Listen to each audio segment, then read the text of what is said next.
这个蛋糕看起来一般，可却是我苹果系列蛋糕中最好吃的一个。香酥的口感加上苹果的芳香，绝对是个上乘的甜点。而且操作也没有什么难度，一般的烹饪小白都可以做得很好。准备2个青苹果，去皮切成片。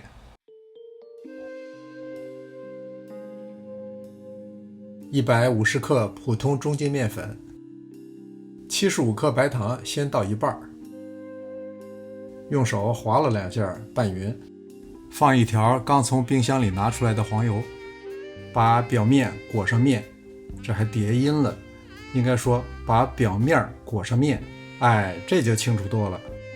慢慢的用手捏扁，然后再铺一层面，折叠起来，再捏扁，再折叠，再捏扁，反复3次，黄油就会变成零散的碎薄片，然后再用双手搓一搓，就像洗衣服一样，但是别太用力。最后就成了一堆被面包裹的奶油小颗粒，也叫香酥粒，常常放在面包表面做装饰。取出2/3，这些会作为一会儿蛋糕的最上层。在剩下的1/3香酥粒中加入1个鸡蛋，用硅胶铲轻轻碾压拌匀即可。要的就是这种粗糙酥软的感觉。这次我用个瓷烤盘，也不垫纸也不抹油，就直接平铺在上面。烤盘的大小是9×5，再把切好的苹果均匀地码放在上面，可以用手轻轻地压实，再把剩下的1半白糖撒在表面，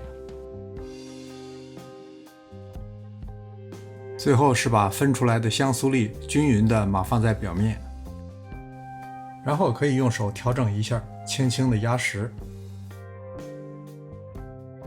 烤箱提前预热350华氏度，烤45分钟。怎么样，是不是特别简单？虽然做法简单，可是真是好吃。希望您能喜欢，临走前别忘了点赞订阅。这里是上师厨房，我们下次再见。